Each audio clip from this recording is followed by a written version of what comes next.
अस्सलाम वालेकुम जी। तो इस रमज़ान ये दही फुल्कियाँ बनाएं और इनको जो है हमने कुछ डिफरेंट अंदाज़ में बनाया होगा। दही फुल्कियाँ तो आपने खाई होंगी, लेकिन आज जो हमने बनाई है इसमें हमने मुख्तलिफ़ चटनियाँ ऐड की हैं और उसके साथ साथ इसमें हमने हेल्दी तरीके से तड़का भी ऐड किया है। जी हाँ, हमने तड़का लगाया है इसको, लेकिन वो भी हेल्दी तरीके से ऑलिव ऑयल में और थोड़ा सा ज़ीरा ऐड करके इसमें हमने जो तड़का लगाया उसकी टेस्ट इतनी अच्छी थी। और इन फुल्कियों को हमने कुछ डिफरेंट अंदाज़ में बनाया है, तो वीडियो को एंड तक देखिएगा और इस रमज़ान ये रेसिपी ज़रूर ट्राई कीजिएगा। तो चले इसे बनाना स्टार्ट करते हैं।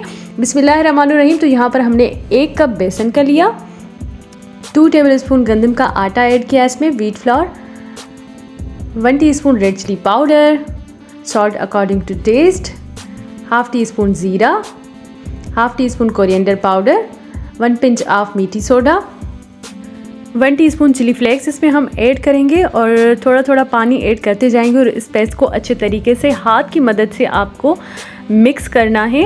और स्पून की मदद से भी आप कर सकते हैं, लेकिन हाथ की मदद से करेंगे तो आपकी फुल्कियाँ ज़्यादा अच्छी बनेंगी।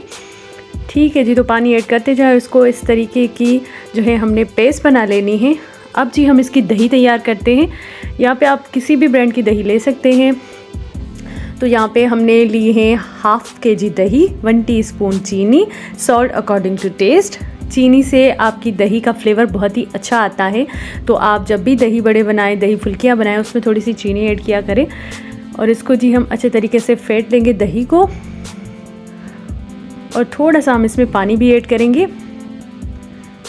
ठीक है जी, और उसके बाद हम इसको दूसरे जो है बर्तन में ऐड करेंगे जिसमें हमने फुल्कियाँ बनानी है। तो यहाँ पे जी हम 2 टेबलस्पून टमाटर ऐड करेंगे, 2 टेबलस्पून प्याज ऐड करेंगे और सम ग्रीन चिलीज़ ऐड करेंगे। इससे क्या होगा कि इससे आपकी दही में फ्लेवर आएगा एक बहुत ही मज़ेदार सा। तो इस तरीके से आप ज़रूर दही फुल्कियाँ ट्राई कीजिएगा इस रमज़ान। ठीक है जी, और अब जी हम फुल्कियाँ बनाते हैं। तो हमने सबसे पहले इस टाइप का स्पून ले लिया जो राइस में यूज़ होता है, और ये देखिए कुछ इस तरीके से जो पेस्ट है हमने स्पून के ऊपर रखी। और अब जो है हमारी फुल्कियाँ बनती जाएंगी, बिल्कुल बाज़ार जैसी बनेंगी और इतनी अच्छी बनेंगी।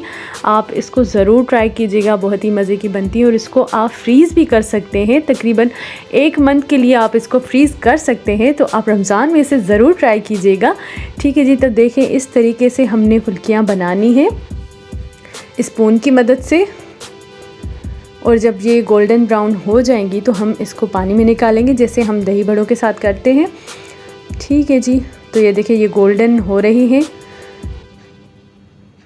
ये देखिए जी अब ये गोल्डन होने लगी हैं और इनको हमने निकाल लेना है। और एक बाउल में हमने पानी रखा था और उसमें हमें इसको ऐड करना है। तकरीबन 1 मिनट के लिए हम इसको पानी में भिगो के रखेंगे।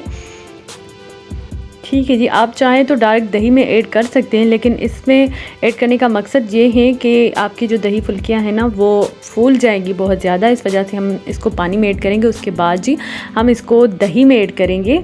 देखिए कितने मज़े की लग रही हैं ये, और बहुत ही यम्मी और बहुत ही टेस्टी। और इसमें जो हमने वेजिटेबल्स ऐड किए, प्याज, टमाटर, उसका फ्लेवर, दही का फ्लेवर, ऊपर से फुल्कियाँ, और उसके बाद जी हम इसमें जो चटनियाँ ऐड करेंगे ना वो तो बहुत ही ज़बरदस्त सी चटनियाँ हैं। इस चटनी की रेसिपी मैंने आपको लोगों के साथ शेयर करके रखी है, ये ज़रूर ट्राई कीजिएगा। खट्टी मीठी चटनी बनती है, ये इफ्तार स्पेशल चटनी। नीचे डिस्क्रिप्शन बॉक्स में इसकी लिंक है। और ये जी है पुदीने की चटनी। पुदीने की चटनी की रेसिपी तो मैंने आप लोग के साथ शेयर की हुई, लेकिन ये जो चटनी मैंने बनाई है ना अभी, इसकी लिंक नीचे डिस्क्रिप्शन बॉक्स में है। और इसको जी हमने कुछ मुख्तलिफ अंदाज में बनाया है, तो इसको ज़रूर ट्राई कीजिएगा। अब एंड में हम इसको तड़का लगाएंगे। 2 टीस्पून हमने इसमें ऑलिव ऑयल ऐड किया है, ज़ीरा है, कड़ी पत्ते हैं और लौंगी मिर्चें। इनको हल्का सा हमने गर्म कर लिया। और अब जी ये आ गया हमारा तड़का। तो देखा जी आपने इसको बनाना कितना आसान है। और मैंने आपको कहा था कि इसको मैं कुछ डिफरेंट अंदाज़ में बनाऊंगी, तो मैंने आपको डिफरेंट अंदाज़ में बना के दिखाया। और ये बहुत ही मज़े की बनती है, बहुत ही यमी बनती है। इस रमज़ान इस रेसिपी को आप ज़रूर ट्राई कीजिएगा। और अगर आप चाहते हैं कि ऐसी रेसिपीज़ आपको डेली मिलती रहे तो मेरे वीडियो को करें लाइक और चैनल को करें सब्सक्राइब। मैं डेली आप लोग के साथ ऐसी रेसिपीज़ शेयर करती रहती हूँ, सहरी की, इफ्तारी की, हेल्दी रेसिपीज़। और अगर आपने मुझे इंस्टाग्राम पर फॉलो नहीं किया तो नीचे डिस्क्रिप्शन बॉक्स में लिंक है, मुझे वहाँ पर भी फॉलो करें। वहाँ पर भी मैं बहुत ही अच्छे से कंटेंट शेयर करती रहती हूँ। ठीक है जी, तो मिलते हैं नेक्स्ट रेसिपी के साथ। अपनी दुआओं में याद रखिएगा। अल्लाह हाफिज़।